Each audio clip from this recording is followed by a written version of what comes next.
Bulchiinsi yeroo Tigraay garee TPLF Dr. Dabratsiyoon Gabramikaa'eliin durfamu naannicha keessatti seera cabsaa waan jiranii fi tarkaanfii seeraa fudhatu beeksise. TPLF ammoo obbo Geetaachoo Raddaa fi hooggantoonni bulchiinsi yeroo keessa muudaman aangoo irraa kaasuu isaa ibsa. Zalaalam Taaddasaa gabaasa qaba. Waraana waggaa lama lubbuu miiliyoonotatti siqu galaafateen booda har'a gaggeessitoonni TPLF haala bulchiinsaa fi hooggansaa irratti wal dhabaa jiru.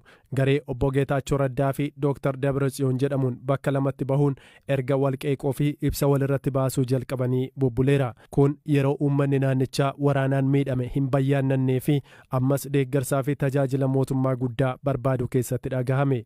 Rakkoon siyaasaa mootummaa federaalaa fi naannicha gidduu ture erga waliigaltee Piriitooriyaas ammoo irra jireessaan keessoma TPLF itti deebi'uun wal dhabdichi bal'achaa akka dhufe dhagahama. Ibsi bulchiinsi yeroo naannichaa kaleessa baase erga gareen TPLF kan Dr. Dabratsiyooniin durfamu pirezidaantii bulchiinsa yeroo Tigraay fi aangawoota naannichaa kan aangoo isaaniirraa kaasuu ilaalchisuun ibsa baasuu hordofeeti.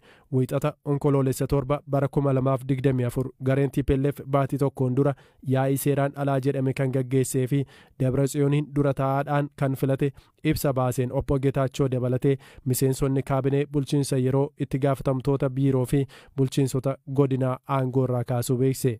Yaa'ii waliigalaa sanarratti Dr. Dabratsiyoon Gabramikaa'el dura taa'ummaa isaaniitiin akka itti fufuuf filatamuun kan ibsame yoo ta'u pirezidaantiin bulchiinsa yeroo obbo Geetaachoo dabalatee aangoo hooggansa TPLF kan irra turanii fi kanneen yaa'icha mormuun osoo hin hirmaatiin hafan aangoo isaanii irraa kaafamuun alattis miseensummaa keessaa dhorkamanii ture.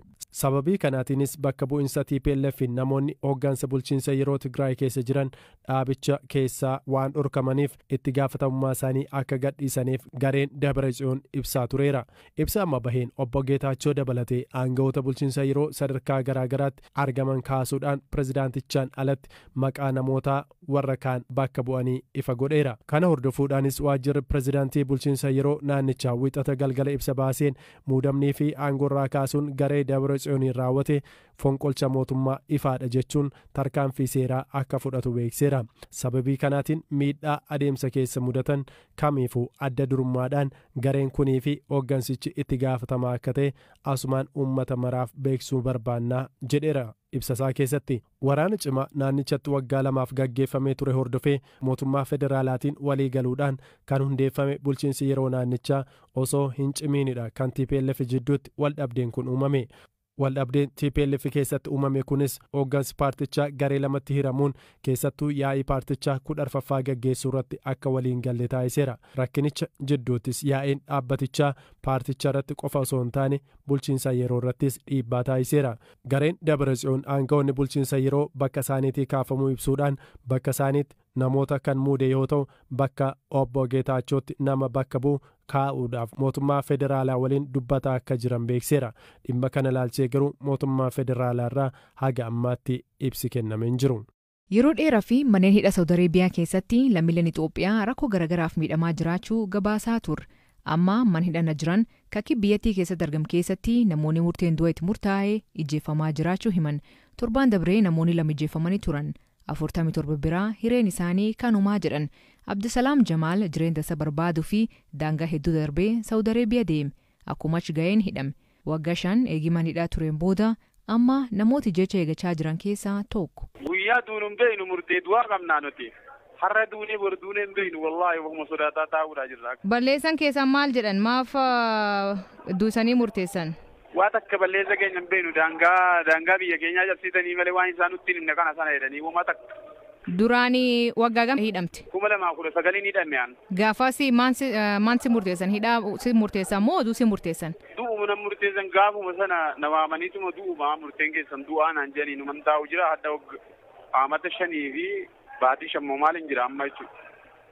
Garuu immoo an ergasii nu qalaniitti siyyaanne deengadda amma beeytaa gabbaasanii ijoollee nama 2 ijoollee naannoo Harargeedha gabbaasanii nu biraa qalanii bartee hamma erganaa as nuti lubbuutti jira ruwii keessa jira akka dhaamsa kana gara mootummaan biyya keenyaattis akka nu dhaga'u nu dabarsi ambaasiin asiitii somaa nu bira nufne sijina nu jiru naajiraan bakka jedhamu kana jirra naajiraan kana hin nuftu ambaasiin biyya Itoophiyaadhaa Jiddaaf Riyaaddeessi amma nuti rakkoon guddaan nu muudatee jira amma du'aaf jireenya hedduu jirra hadda duuna ta'ee bor duuna ta'ee erga gaafa ijoolleen torban dabre qalamtuuti nuti akkanaan taa'aa bulaarraa taa'aa oolarra jechuudha. Embaasii Itoophiyaa Saawud Areebiyaa jiruuf bilbiltanii?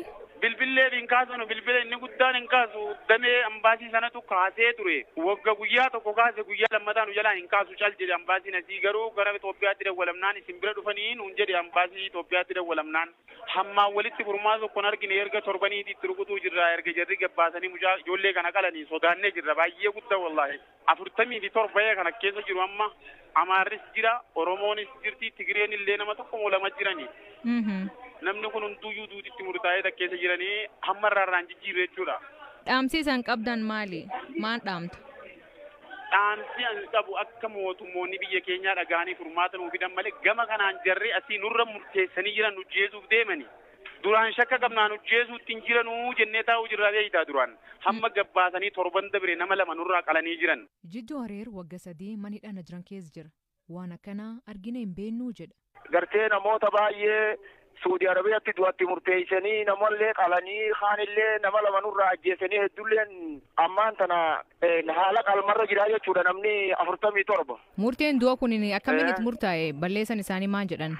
Badii tokkoon qaba namoonni kun nama gadiin kan hashiisha mukaa gartee mataa nama adoolchuu fidan jaaniini gadiin haruma gartee Yamaniin warri Araboota gartee meeshaa kanarra oofu. Haruma kanarratti qabama muka baala mataa nama adoolchuu fidanii malee badii tokkollee qabanii jechuu badii biraa. Asiin dura manneen hidhaa kan keessatti namoonni qalamuun dhageenye ammaanti jijjiirame.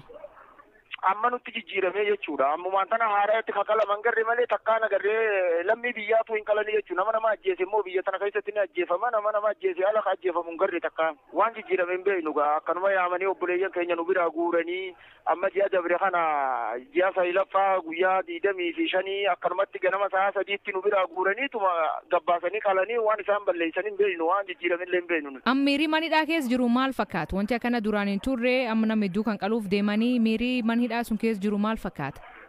Wallahi yaaddoo guddaa keessa jirra gaa nuti immaan tana yeroo askarri biyya kanaa yookaan poolisiin biyya kanaa hogguu waraqaa tokko fudhatanii gara gartee mana lakkoofsa nuti jirru as qaceelan gaa namuma gabbaasanii qaluudhaaf deeman jenna halkan yoo dhufanii yaaddoo ina ganama yoo dhufanii yaaddoo ina gaa yaaddoo habluma eegganna malee gaa waan kun waliin gaafachiisu gaa rakkoon waan wal gaafachiisu hin qabu kanaan dura waa'ee musteefaa waa'ee maalii waa'ee rakkoo keenyaati himnaami amma gaa jabduun nu qabattee jechuudha habluma eegganna amma hedduu yaaddoo qabna. Guyyaan isaan itti qalaman wallahi hin beekamne gaa guyyaa qalmaa kana hin beeyne amma dhiyoo kana biyyatti bilbilee abbootiin keenya ulamaa'ii sheekolelleen karaa mootummaa Itoophiyaadhaa dhaqanii mootummaan Itoophiyaallee achirraa maatii namoota kanaatiin Saudi Arabiyaa wal dubbanna jaanii wal dubbanne illee ni jaanii hin beeyne gaa guyyaa isaan itti qalamanii fi rabbi gaa jalaa baasuus waa inni nu jirmatullee gaa hin beeyne gaa kun rakkuma ajaa'ibaa keessa jirra nuti habluma eeguu qofa wanni rakkoon keenya wanni jirru manu bira. Dhimma kan ilaalchisee imbaasii Itoophiyaa Saudi Arabiyaa jiru dabalatee ministeerri dhimma alaa yaallee hin argan. Israa'el haleela lafaa fi qilleensaa Libanoos keessatti eegaltee namoonni 1,400 caalan ajjeefamuu ministeerri fayyaa Libanoos ibse. Namoonni 1,200,000 qe'ee isaaniirra buqqa'anii jiru. Lammiileen Itoophiyaa lammiilee biyyattiif hojjechaa turan kaan du'uu kaan ammoo manaa gatamanii akka bira baqatan himaa turan. Torbaan lamaan dura yeroo an dubbisee Alamii Hirphaa madamisii yookiin nama hojjetuuf waliin turte. Amma madamii fi maatiin isii bira baqatanii hojjetoota bira waliin walitti qabamanii mankiraa keessa jiru. Haal keessa jiran akkanaan himti. Naannoo ijoollee 8-9 waan akkasii taaneef jirra mana keessa kiraay jechuudha. Bakka nagaa qabdu jirtanii? Fufee jira. Kan keenya xiqqoo ishee ammaaf bakkuma waraanichi hin geenye jalmaa jechinee jirra. Anillee yaa'u torbeedhuma kanadha kan madaamni nagattee deemtee. Ijoolleen ji'a 3-4 ta'anii jiru bakka durumaan iyyuu hojii dhabanii ittuma fufee immoo amma akka kana ta'e bakka. Maaliin jiraatarree? Ammaa fi namuma hojjetetu amma tokko amma kana gargaara. Maal goonaree wal gannee waliin gannu waan ta'eef. Lammiileen Itoophiyaa Libanoos jiran gariin biyyaatti deebifamuu dhageenye. Namni 51 deebifamanii jedhanii anillee akkuma keessanii dubbisee ture. Imbaasii kan jiru immoo baay'ee rakkina kan hin jedhamne keessadha kan isaan jiran waan nyaatan illee dhabanii bakka rafan illee dhabanii amma kana qofa miti kaa kun amma akkatti isaan deebisan hin beeku malee baay'eedha isaanoo kanatti jiran. Asiin dura lammiileen Itoophiyaa Libanoos keessatti ajjeefamuu natti himtanii turanii ammaatti wanti isaan mirkaneeffatan jira? Hin beekamu ammallee namni gabaasaa jiru hin jiru keenya beektaa miidiyaan qoratee kana isaa godhaa jiru hin jiru isaan karma isaanii gabaasu malee keenya namni gabaasu hin jiru. Bakki amma manni gubatee maal jedhe kana baay'ee isaaniitu jiru achimmoo bakka amma baay'ee rukutame kana sararatanyoota lamadha kan isaan achi hojjechaa turan. Achi keessaa immoo kan ba'ellee jira maatii 8 gubatee obboleettii tokko achi keessaa kan baate na dubbistee turte. Ishiin maatii 8 jalaa dhume shaanxaa wayiin bitadha jetteetu isaan nama 12 turan mana keessa shaanxaan bitadha jetteetu gara suuqii deemte nama 4 ta'anii jechuudha. Nama 8 manatti hafe akkasumatti fooqii 12tu rukutame achumaan bakka gadaseen. Naashin akka sanatti oolte garuu ammaa homaan qabdu ishiin illee haara rakkisaa keessa jiru bakka ijoolleen akka kana ta'anii yeroo na dubbisanitti jechuudha. Maatiin nam 8 ka jala du'anii maatii isiin hojjechaaf turtu moo maatumisii? Eeyyee maatii ishiin hojjechaaf turtedha. Amma waraanni kun babal'achaa jira. Isan sodaan isan qabdan maali? Sodaan nuti qabnu inni irra caalatti ammaaf illee booda wanti nyaatan illee dhibaa mana kiraan illee baay'ee waddadaa jira. Isalleen kaffalatan taanan illee keessaa gadi baasuun iyyuu hin danda'amu hin baasu isaaniis. Namni immoo nyaatu malee hin jiraatu. Kanadha amma sodaan keenya irra caalatti yoo danda'ame mee gara hin baasillee deemee ijoollee ilaaluun barbaada. Achi keessatti ijoolleen baay'eedha kan rakkinaanii gidirfamaa jiranii jedhaniitu waasaa jiru. Naasa deemeeti nan laala jedhee yaada akkasuma ijoollee irraallee uffata waan tokko walitti qabnee fi bakka akka jiranitti kan uffata isaanii fudhatanii hin baanetu jira. Egaa rakkinni dubartii baay'eedha kan hin beektu dubartiin guyyaatti faanti meeqallee akka jijjiirrattu. Inni kun baay'ee isaati jira. Ammoo Beeruut rukutamaa jirti miti akkamiin achi deemtan? Beeruut yaa rukutamaa jirti eeruma ka fakkeenyaaf isaan alkaffaa rukutu bakka jedhaniiti immoo kan isaan rukutan iddoo kana hin rukunna jedhanii hin baasu beeksisa. Innaasuma sana ilaallannee saatuma sana akka sanatti deemna ka maal godhu achi keessatti qonqodhaan dhumaa jiru. Har'a lammiileen Itoophiyaa Libaanos keessa jiran 51 biyya deebifamuu mootummaan ibsa. Dubbii himaa ministeerri dhimma alaa ambaasaadar Abiyyat Gitaachoo hojii dippiloomaasii lammiilee irraa xiyyeeffateen dursa namoota Libaanos jiraniif kennuu ibsan. Alamii fi lammiileen Itoophiyaa hedduun ammallee achitti hafan marroo isaanii eegachaa jiran. Dippiloomaattii fi ministeerri dhimma alaa duraanii Itoophiyaa ambaasaadar Taayyee Asqasillaasee pireezidantii Itoophiyaa ta'uun heera mootummaa pireezidantii Saahilewarq Zoodee harka fudhate. Dr. Nagaasoo Gidaadaa, Girmaa Walde Girgooris, Mul'atu Tashooma faan kanneen waggoota 30 darbanii fi pireezidantii ta'uun tajaajilan. Garuu yoo aangoo irra kaafaman faayidaa akkamiif argatu? Zalaalam Taaddasaa dabalee saniitti hima. Aangawoonni mootummaa fi dureewwan biyya miseensonni mana maree abbootiin murtii wayita aangoo irraa kan mirgootaa fi faayidaalee argatan labsii murteessu waggaa 16 dura ture kan bahe. Dureewwan biyyaa fi mootummaa aangawoonni olaanoo mootummaa miseensonni mana maree fi abbootiin seeraa imaana uummataa baachuun biyyaa fi uummataaf kan hojjetan ta'uu isaaniin wayita aangoo irraa kaafaman jireenya gadadoof akkan saaxilamneef miidhaaf akkan saaxilamneef eegumsaa fi dahoo ta'uufiin barbaachisaa ta'uu seensa labsii kanarratti ibsama. Labsiin kun ministeera muummee fi pireezidaantii yoo aangoo irraa kaafaman mirgoonni eegamuu fi qabuu fi faayidaa argachuu qaban bal'inaan ibseera.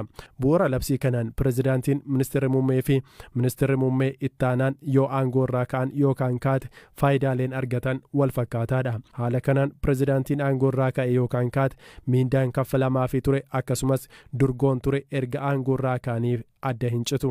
Dabalataan yoo pireezidaantii aangoo irra jiruuf sirreeffamni miindaa fi durgoo taasifame pireezidaantiin aangoo irraa ka'es kanarraa fayyadamaa ta'a jedha labsiin kun. Labsiin kun pireezidaantii aangoo irraa bu'an ofii isaanii fi maatii isaanii ittiin jiraachisuuf kan oolu miindaa hojjettootaa dabalatee mana jireenyaa kutaa cisicha 4 hanga 5 qabu ni kennamaafi jedha. Pireezidaantiin aangoo irraa bu'anii fi maatiin isaanii biyya keessaa fi biyya alaatti baasii mootummaan wal'aansaas ni argatu. Tajaajilli wal'aansaas haaluma jiruun dhaabbilee mootummaa fi dhuunfaatti akka kennamu kan eeru labsichi abbaan mirgaa fi maatiin isaanii dhaabbata fayyaa biyya keessatti ciisanii yoo wal'aanaman wal'aansichi kan kennamu sadarkaa tokkoffaan ta'a jechuun ka'a. Kana malees pireezidaantiin aangoo irraa kaafaman eegdonni nageenya isaanii fi maatii isaanii tiksan ni ramadamuu fi ministeerri muummee erga gara aangootti dhufanii booda kan hundeeffame riippaabilikaan gaardiin pireezidaantota aangoo irraa bu'an ministeera muummee fi ittaanaa ministeera muummeetiif eegumsa taasisuuf itti gaafatamummaa akka qabu dambii hundeeffamaa keessatti eerameera. Haala pirootokooliin wal qabateen pireezidaantiin aangoo irraa kaafaman paaspoortii dippiloomatii tajaajila VIP fi tajaajilawwan pirootokoolii itti gaafatamummaa duraan qaban madaalu hundaa biyya keessaa fi biyya alaatti akka argatan labsichi ni kaa'a. Haaluma labsii kanaatiin pirezidaantiin duraanii konkolaattonni sadarkaa isaanii eeggatan 3 imalaaf mootummaadhaan ni ramadamuu fi miindaan konkolaachisaa baasiiwwan suphaa fi boba'aa mootummaadhaan akka kaffalamu labsii kanarratti eerameera. Pirezidaantonni bara aangoo isaaniin booda bilbilawwan idilee baasiinsaa mootummaan kaffalamu 2 mana jireenyaa isaanii keessatti bilbila harkaa tokkos ni qabaatu. Pirezidaantichi yookaan pirezidaantittiin bara aangoo isaaniitiin booda kan tajaajila uummataa irratti hirmaatan yoo ta'e magaalaa manni jireenyaa isaanii keessatti argamu irratti tajaajilli biiroo akka kennamuuf labsicharra kaa'ameera. Kana malees barreessituu ofii isaaniitiin filatanii fi ogeessa miindaa kaffalaniif tokko ni qabaatu. Haala labsichaatiin kompiitara, bilbila, intarneeta, poostaa fi kanneen biroof barbaachisu mootummaan ni guutaa fi pirezidaantiin bara aangoo isaanii xumuran yoo du'an boqotan duuti isaanii miidiyaadhaan uummata Itoophiyaatti himama. Akkasumas biyyattii guutuutti guyyaan gaddaa tokko ni labsamaa jedha. Labsiin kun fayyadamaan mirgoota kanneenii du'uu isaaniitti tajaajiloonni mana jireenyaa, wal'aansaa fi eegumsa nageenyaa maatiif kennamu addan citu jedha. Labsichi pirezidaantii Itoophiyaa jalqabaa kan turan Dr. Nagaasoo Gidaadaa erga aangoo isaanii fedhii isaaniitiin gadhiisaniin booda faayidaawwan isaaniif malu kan argatan waggaa 4 qofa ture. Erga dhuunfaadhaan dorgomuun miseensa mana maree ta'aniin booda faayidaan isaanii adda citee ture. Waggaa 6 dura koreen giddugalaa OPDO duraanii faayidaawwan garaagaraa akka argataniif murteessuun isaa ni yaadatama. Dr. Nagaasoon kaffaltiin sooramaa ji'aan argataa turanis birrii 2,295 qofa ture. Bara 1987 irraa kaasee waggoota 7 pirezidaantii kan turan Dr. Nagaasoon akka lakkoofsa Itoophiyaatti ji'a eebilaa bara 2011tti du'aan boqotanii. Isaanitti aanuudhaan waggaa 2 kan biyyattii pirezidaantummaan tajaajilan ajajaa dhibbaa Girmaa Waldagoorgis yoo ta'an Dr. Mulaatuu Tashoomaa pirezidaantii 3ffaa riippaabilikichaa akka turan ni yaadatama. Waggaa 6 pirezidaantii Itoophiyaa ta'uun kan tajaajilan Saayilewarq Zawudee kaleessa aangoo isaanii ambaasaddar Taayyee Asqasillaaseetti dabarsanii kennaniiru. Isaanis faayidaawwan kanneen argachuuf mirga guutuu qabu jechuudha.